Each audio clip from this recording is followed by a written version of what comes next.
вечер и добре дојдовте во Филмополис 323 во редовниот понеделнички термин од 21 часот. Вечерва со особена чест и задоволство го најавувам нашиот и ваш вечерашен гостин, режисерот Милчо Манчевски. Секако голем повод е неговото последно четврто поред остарување Мајки, кое се уште можете да го погледнете во киното во Скопје и низ Македонија. Милчо, добро вечер, добре дојде во Филмополис. Добро вечер, баш ми е мило што сум тука. Инаку што се однесува до прикажувањето, значи филмот игра низ Македонија, сегде онаму кај што постојат барем некакви минимални услови, манајки филм се обидува да го однесе секаде кај што има интерес. Во Скопје една недела филмот играше поради Синедејс, играше само од Петипол. Сега уште некое кратко време ќе игра во сите три термини и тоа ќе биде тоа. Така. Океј. Одиме од почеток. Мајки отвора многу теми, многу прашања. Се надевам дека вечерва ќе успееме на сите да одговориме. Впечаток е дека Мајки има малку различен концепт од Сенки во однос на маркетиншкиот дел.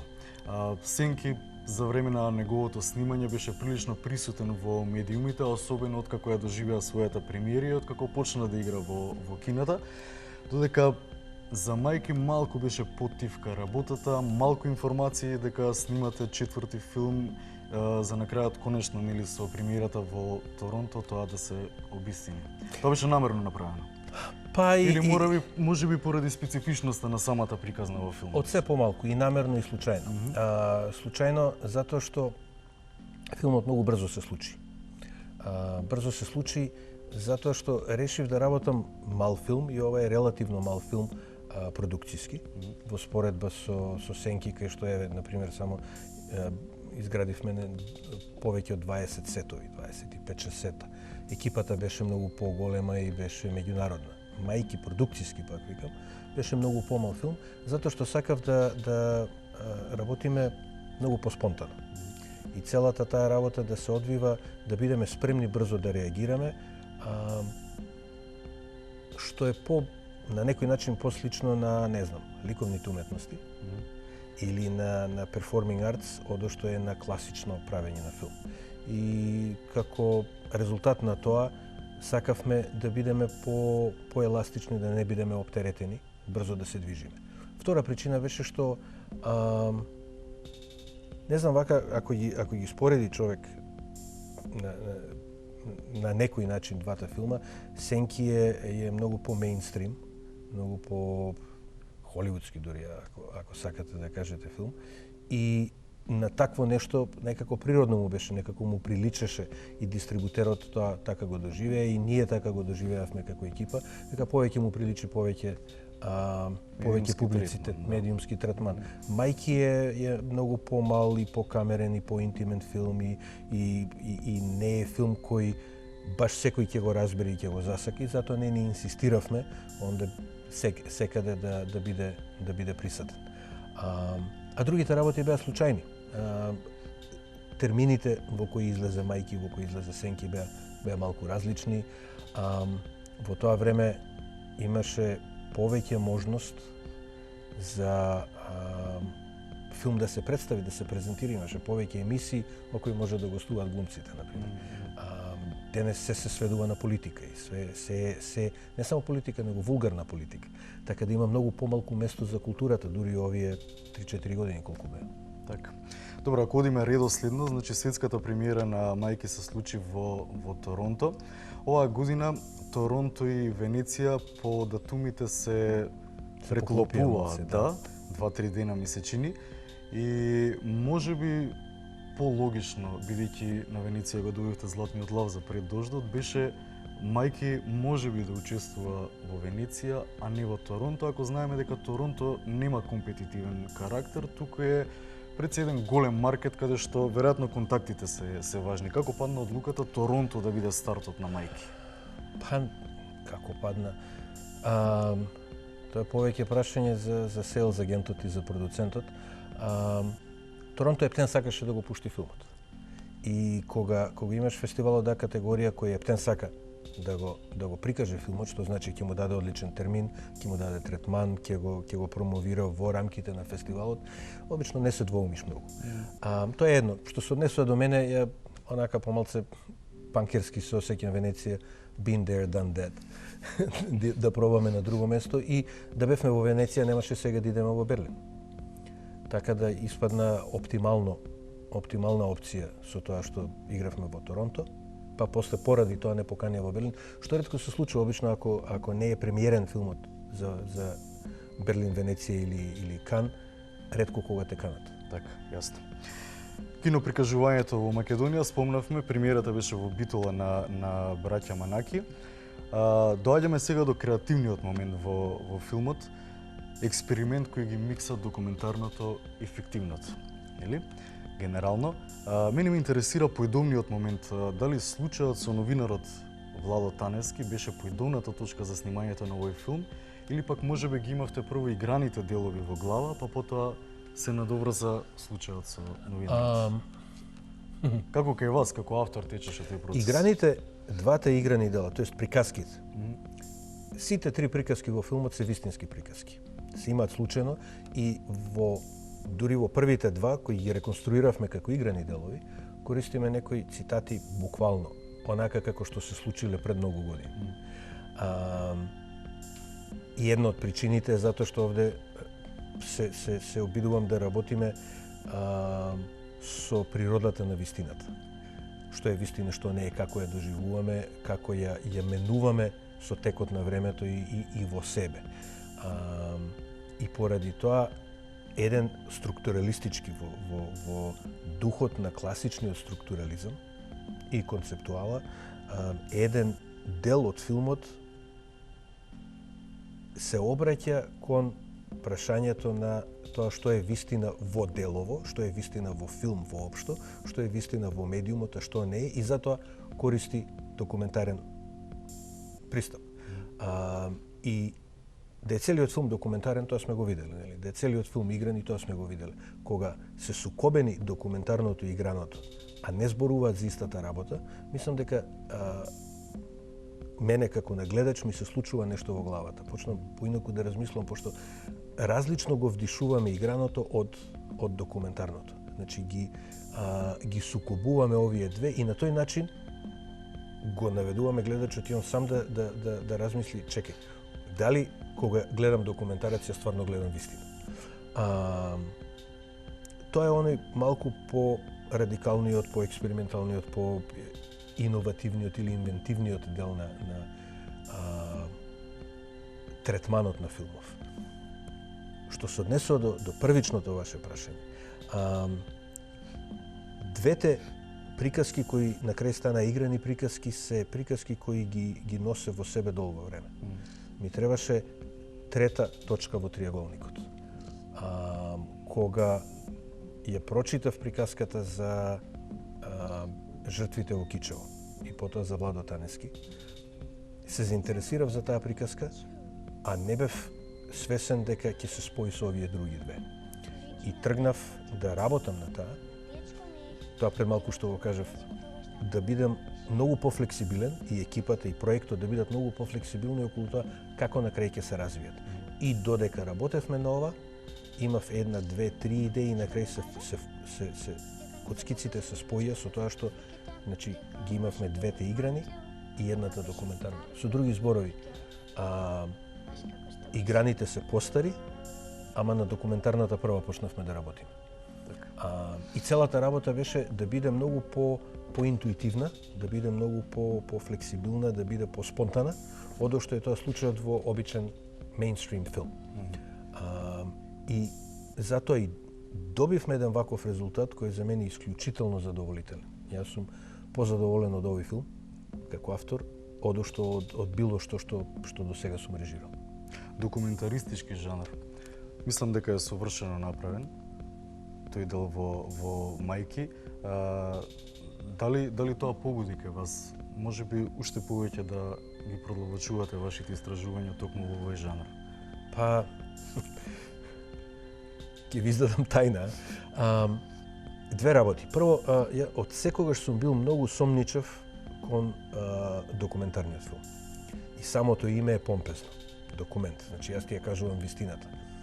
Има различни вистини, зависи како се гледа, зависи како ќе се склопат. И документарниот филм е злоупотребуван страшно многу во историјата.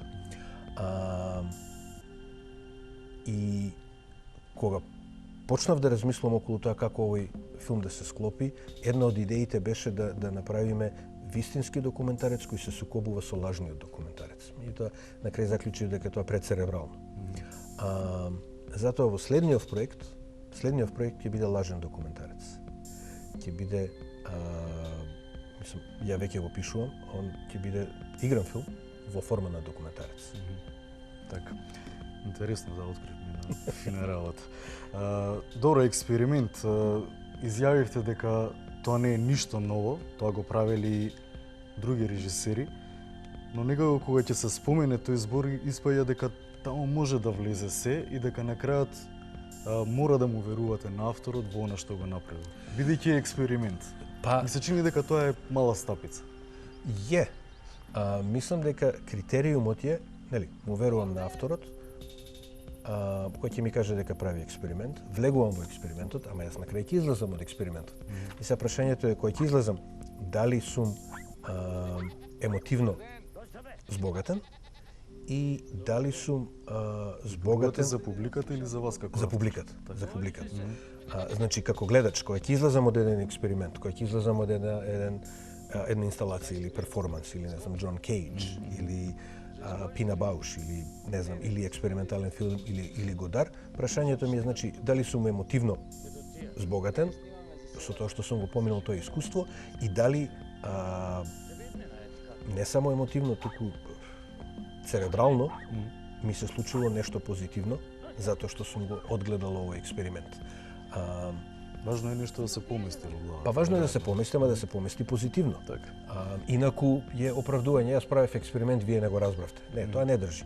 Ако не те поместило, ако не си доживеал нешто убаво, ако не се разбудиш утре сабајле и се уште да мислиш на овој филм или да го дискутираш последна недела, значи експериментот не држи. Експериментот е значи само маркетиншка стапица или оправдување за недоследен или неуспешен автор. Така. Тука влегуваме во зоната на ангажираност. Во последно време документарците бараат прилично ангажиран пристап на авторот. Меѓутоа оваа приказна третата во филмот е прилично комплексна и прилично емотивна нели за овие простори, бидејќи овде се случи. Вие изјавивте дека доколку сака да промени нешто авторот со таа приказна, после снимањето и после прикажувањето на филмот, тоа би било ангажирано новинарство. Која е таа тенка линија која авторот не смее да ја премине? Па не е проблем во тоа ако авторот, тоест делото, нешто промени во реалноста од како филмот ќе излезе. Прашањето е дали покрај тој резултат и покрај тој ангажман, филмот нуди некои по-комплексни работи, дали нуди некои по-општи вистини, дали нуди некоја убавина која нема да ја видиме во телевизиска репортажа која за цел има само да го испита судството во една држава, например. Значи, не е работата дали документарецот ќе предизвика некаква промена. Например, Thin Blue Line предизвика скандал на времето кога се појави, затоа што во филмот беше очигледно дека човекот што е осуден на смрт и чека на екзекуција е невин. И филмот предизвика тој човек да го пуштат. Со тоа што мислам дека он после го тужеше Ерол Морис. Затоа што вика сега сум слободен човек, ама немам пари, немам што да живеам. Тоа е друга приказна. Значи не е проблем дали нешто ќе предизвика на тој начин. Прашањето е дали филмот како таков, тој документарен филм нуди емотивно доживување и нуди концепт кој поради своето богатство и поради тоа што го создаваат како комплексност кај гледачот, заслужуваат да бидат сврстани во уметност. Видовме манијак. Што? И вака напред. Манијак! Го пипна. Ти си Гроус. Ја не едам на полиција. Ама јас ништо не измислувам. Овој ли беше?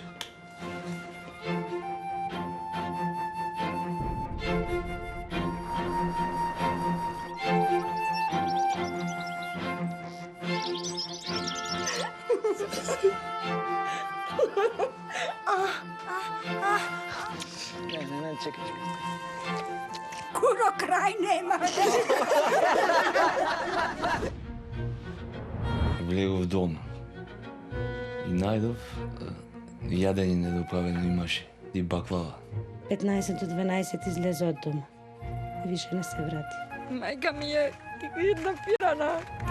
Тензијата нагло расте. Почна обимни потраки. Ali si уште жива, мрти си наред. Што имате, бе? Снимаме за деца, за внуци, да се запише еден ден, да се знае како сме живееле. Казам ти, душа варила.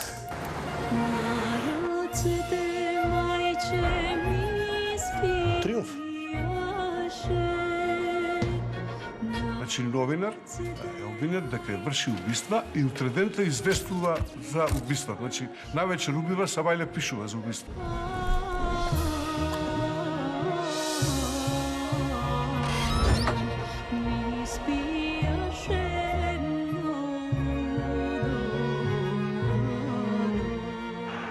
Света кожа ми падна, мене вака, друга ми никна. Да те утепат без причина некој. Тоа ти е држава.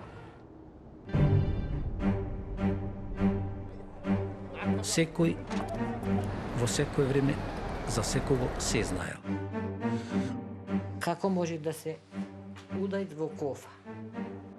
Мојот впечаток дека во Мајки музиката не доминира, за разлика од претходните филмови каде што имавме сцени во кои баш музиката е оној голем емотивен момент кој треба да го наведе гледачот да плаче или да се смее или како и да е. Стилот на филмот е таков. Стилот на филмот е да е многу посуздржан, многу повлечен не само во музиката, и во кадрирањето, и во глумата, и во тоа како е раскажана приказката. Страшно многу важни работи во филмот се случуваат оф-скрин. Ние не ги гледаме, а само ги гледаме последиците на тоа што се случува, што е повеќе во традиција со non-mainstream филм, повеќе во традиција со европски или јапонски филм, одо што е со холивудски филм. Таму она што се случува го гледаш на екранот и знаеш дека е важно. И ефектот кој на тој начин го постигнуваме, ако функционира, е филмот кој го гледаш да те удри посилно у стомак. Кога сме веќе кај музиката, морам да кажам дека имав и тоа задоволство и таа среќа во сите 4 филми да работам со исклучителни музичари, со фантастично талентирани луѓе и со Игор, ова ни е трета соработка, направивме 2 реклами и филмов и мислам фантастична беше соработката. И сите филмови се збогатија, добија со музиката. Ајде сега одиме конкретно за приказните во филмот. Првите 2 нели играните, третиот документарен. Моје видување е дека првиот еден влез во третиот, каде што се извртува приказната што е вистина, што е реалност, нели? И на некој начин, според естетиката ми наликува на сенки на претходниот филм, бидејќи градот се прикажува со сиот оној урбан хаос, со сиот звук кој се случува, луѓето не се слушаат меѓу себе, се разминуваат, додека пак вториот дел, Мариовскиот дел, некако ми наликува на пред дождот. Тоа е како некакво продолжување на вашиот подпис, веројатно, од претходните филмови. Па локацијски баш е така, нели? Првиот дел е во град, во истиот град кај што беше и Сенки, а во вториот дел имаме горе-доле слични локации, снимени на сличен начин. И тој е начин на работа, мислам, не беа намерни цитати. Ја мислам, на уметник се што му се случува и се што ќе види и се што ќе направи станува дел од него. И тоа сите тие работи се валиден материјал за следното дело. Прашањето е само дали тие ќе бидат обработени на добар начин или ќе бидат само рециклирани. Во случајов јас сум многу задоволен како они се преработија. И за форматот да биде покомплексен, имаме неколку различни начини на кои се сликани деловите од филмот, кои на крај си се вклопуваат во едно. Обично се вели дека уметникот има едно големо дело и кој потоа само го надоградува. Тоа најмногу го сака. Или гради кон едно големо дело. И може така да се каже, да. Добро, третиот дел,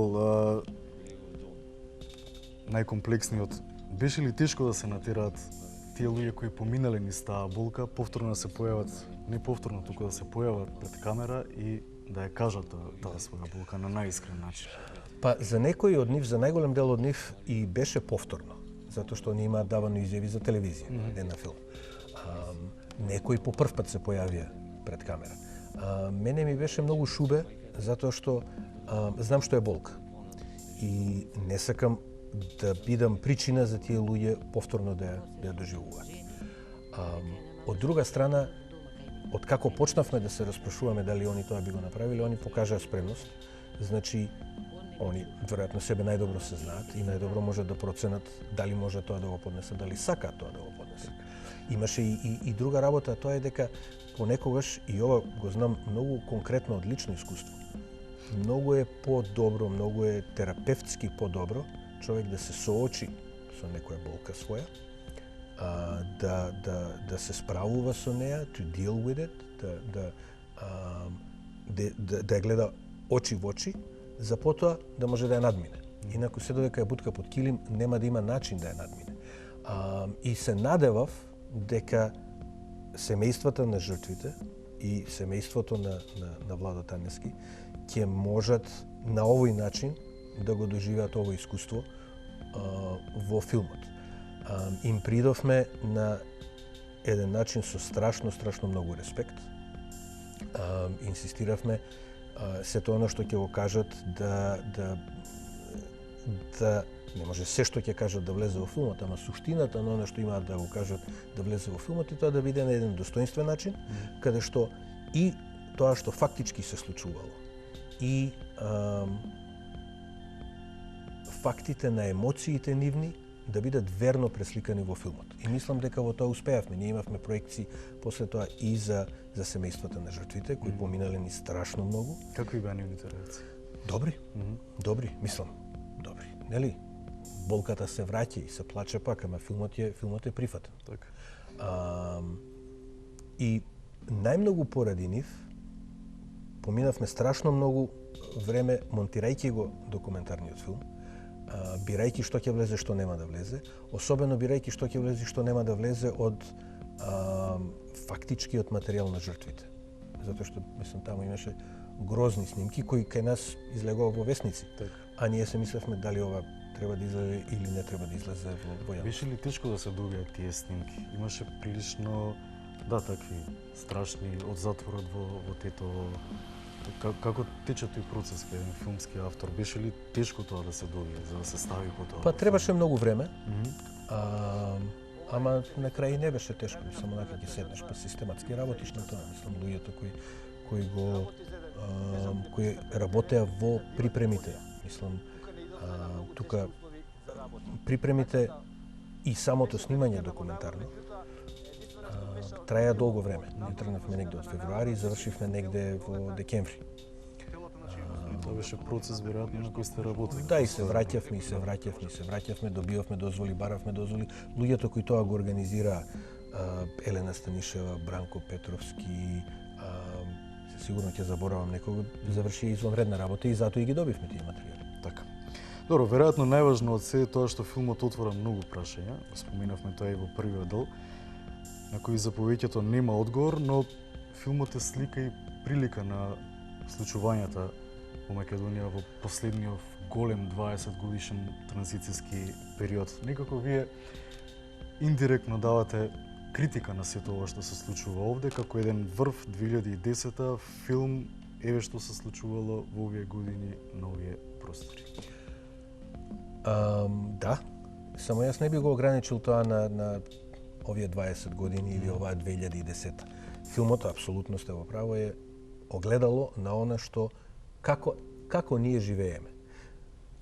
Бабата во филмот, која нема име, и го повторува она што го каже еден жив човек. Како ќе се умира. прашањето на филмот е повеќе како ќе се живее или како живееме. Директно тоа прашање се однесува на тоа како живееме денеска, 2010 во оваа Македонија, значи оваа педа земја, овие 2 милиони луѓе. Меѓутоа, не се однесува само на Македонија. Тоа е како ние живееме еден со друг, како луѓе, како Homo sapiens, како ближниот свој, како твојот комшија, како се однесуваме еден кон друг во еден Канзас или во една Кина. И филмот, според реакциите кои ги добива надвор од Македонија, патува. Значи, он успева да ја пренесе и да ја сугерира и да ги испровоцира истите прашања кај луѓе кои не се запознаени со тоа како се живее во оваа Македонија 2010. Меѓутоа, тоа не значи дека филмот не е огледало на тоа како ние денеска живееме. Како живееме не е многу убаво. Не е многу убаво односот кон ближниот, односот кој го имаат децата едно кон друго или кон некој непознат. Старците еден кон друг, децата на тие старци кон нив. Тој убиец што така грозоморно ги измачувал и ги убил овие недложни жени. Системот или луѓето во тој систем кои го манипулирале на голема штета на луѓето кои се фатени во таа стапица на тој систем. Дали е суд, или е полиција, или е новинарство кое секоја случка ја третира како сензационалистички материјал. Тоа се оние работи кои се во склоп на како живееме или како ќе се живее. Така. Последната приказна документаристичкиот дел е прилично силна и некако впечаток е дека погледањето на филмот кај поголемиот дел од публиката преовладува мислењето и прашањата кои ги отвора таа. Меѓутоа сепак насловот на филмот е мајки. Да. И како фокусот да е малку надвор од тоа како се вика самиот филм и каква порака носи. Што за вас представуваат мајките? Символ, нежност, вистина? Нели, големата мајка. Они се зависи колку години имаш, ама она ти е се, па после ти е се со мали задршки.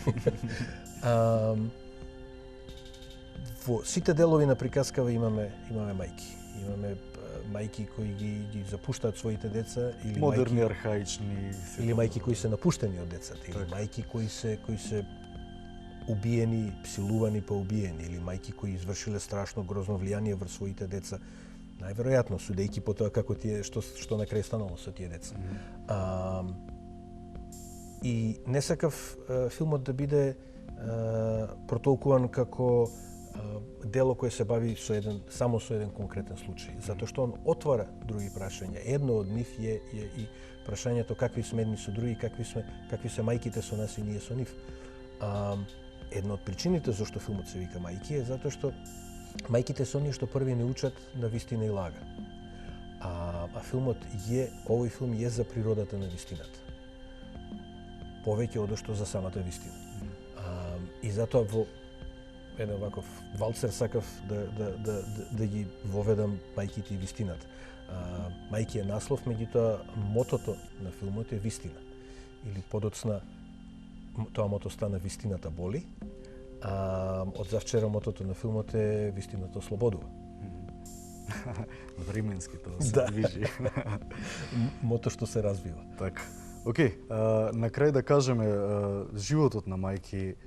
Знаеме дека е на Берлинале следниот февруари и Сао Пауло, ако не се лажам. Да, Сао Пауло веќе играше. Веќе беше, да. И ние го повлековме од сите други фестивали пред Берлинале, затоа што нивните пропозиции се прилично прецизни, дека филмот во принцип не сме да игра никаде пред они да го прикажат и понекогаш прават исклучоци.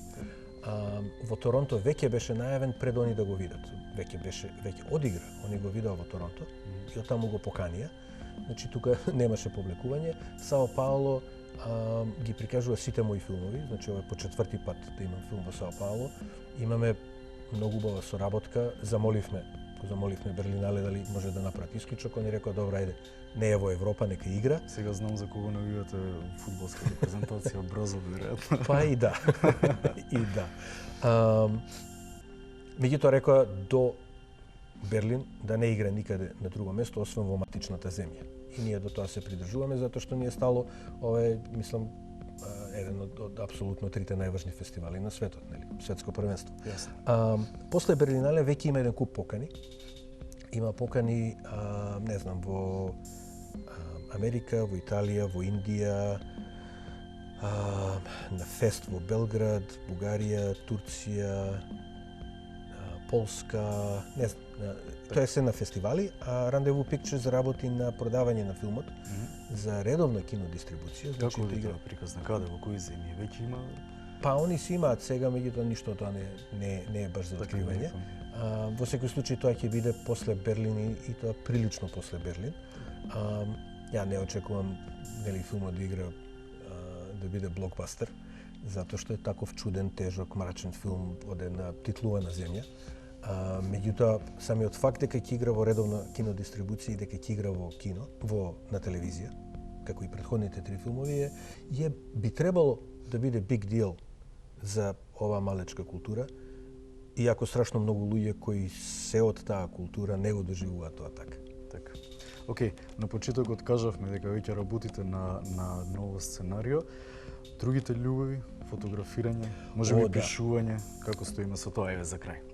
Па, фотографирање да, сликам цело време, сега сакам малку да патувам и да сликам, затоа што кога патува човек со други очи слика.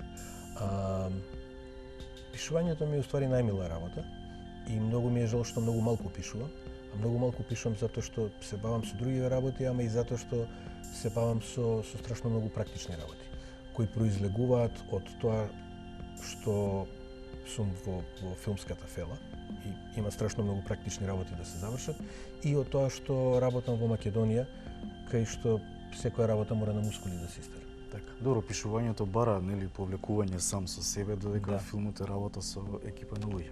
Да. Океј. Значи, благодарам што вечерва бевте дел од Филмополис. Апсолутно. Океј. Тоа е се во Филмополис 323. Останете на оваа фреквенција. Потсетување дека во 22:30 има уште едно фино убаво филмско колаче од нашата работелница. Поздрав до следниот понеделник. Што снимате, бе? Не, дедо, снимаме за деца, за внуци да се запише, да се знае како се живеело, еден ден децата да знаат како се живеело. Како сме живеели? Како на качето капата. Колку души живеат во селото, дедо? Колку, само ја. Само ти. Сам живееш? Со кој сте?